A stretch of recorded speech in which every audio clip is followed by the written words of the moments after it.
सर्वप्रथम मंच पर उपस्थित सभी WRNS के पदाधिकारीगण, हमारे वरिष्ठ कर्मचारी और एवं हमारे युवा साथी, आप सभी को मेरा सत नमन है। जैसा कि हम जानते हैं कि आज 12 जनवरी है और आज ही स्वामी विवेकानंद की जयंती है, तो आप सभी को राष्ट्रीय युवा दिवस की बहुत बहुत बधाई हो।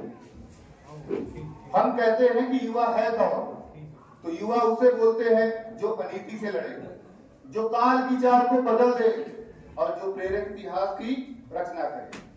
राष्ट्रीय युवा दिवस के शुभ अवसर पर आप सभी को बहुत बहुत शुभकामनाएं। जिसके व्यक्तित्व में प्रेरणा हो, साहस हो, राष्ट्र प्रेम हो और अध्यात्म का मिश्रण हो, वही युवा है। जैसा कि स्वामी विवेकानंद जी का एक कथन है कि उठो, जागो और तब तक मत रुको जब तक लक्ष्य की प्राप्ति न हो। इसका मतलब है कि हम निरंतरता के साथ ऐसे कार्य करें जिससे हमको हर दिन कुछ न कुछ नया सीखने को मिले। इसीलिए आज पूरा राष्ट्र, हम सब जो यहाँ पे इकट्ठा हुए हैं, इसी जयंती को मनाने के लिए इकट्ठा हुए हैं। उन्होंने युवाओं का आह्वान करते हुए ये कहा था, राष्ट्र का निर्माण करने के लिए मेरी निगाहें युवाओं पर टिकी हुई हैं। किसी भी देश का भविष्य का निर्धारण उसके युवाओं पर ही निर्भर है। जैसे उस देश के युवा होंगे, वैसे उस देश का भविष्य निर्धारित होगा। दोस्तों, जब 1950 राष्ट्रीय युवा दिवस का आयोजन करने का संकल्प लिया गया, आखिर 12 जनवरी ही क्यों लिया गया? क्योंकि उस दिन महान युग निर्माता, युग प्रवर्तक श्री स्वामी विवेकानंद जी का जन्मदिन था, जिन्होंने युवा पीढ़ी को एक नई दिशा दी, साथ साथ कुछ सूत्र भी दिए। उन्होंने क्या सूत्र दिए? जैसे कि आत्म संयम होना चाहिए, आत्मविश्वास होना चाहिए, आत्मज्ञान होना चाहिए, आत्मनिर्भरता होनी चाहिए और आत्मत्याग होना चाहिए। हमें खुद के लिए नहीं, अपने समाज के लोगों के लिए कार्य करना चाहिए।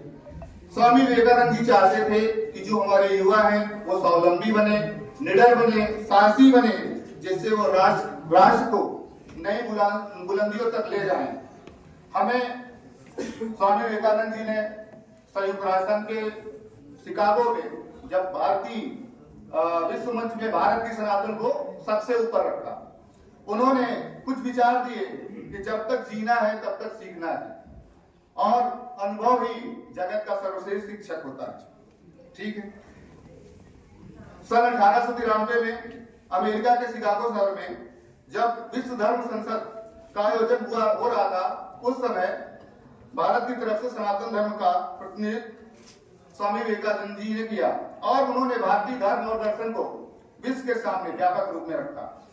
गुरु रविन्द्रनाथ टैगोर ने कहा था कि अगर आपको भारत को जानना है तो आपको स्वामी विवेकानंद जी को जानना होगा, क्योंकि उनकी सारी बातों में सकारात्मकता दिखती है, कहीं भी नकारात्मक का कोई योजन नहीं है। महात्मा बुद्ध के बाद स्वामी विवेकानंद जी ही हैं जो देश के पहले सांस्कृतिक, धार्मिक, आध्यात्मिक राजदूत थे। उन्होंने पूरी दुनिया को बताया कि विश्व संस्कृति में भारत का क्या योगदान है। उन्होंने विज्ञान और धर्म को एक दूसरे का विरोधी नहीं बल्कि एक दूसरे का पूरक बताया और साथ ही साथ इसको साबित भी किया। उन्होंने भारतीय संस्कृति को एक अलग पहचान दिलाई।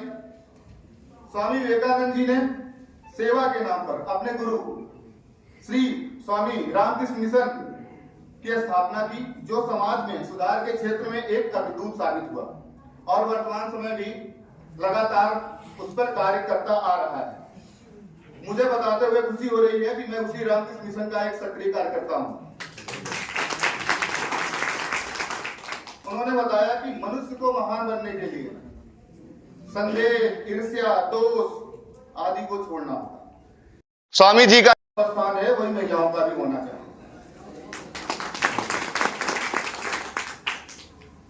चलते चलते मैं आपसे इस राष्ट्रीय युवा दिवस के अवसर पे आप सभी से यह अनुरोध करना चाहता हूं कि इस मुश्किल दौर में राष्ट्र निर्माता स्वामी विवेकानंद जी के विचारों को अपनाइए, उसको अपने अंदर आत्मसात करिए और राष्ट्र निर्माण में अपना योगदान करिए।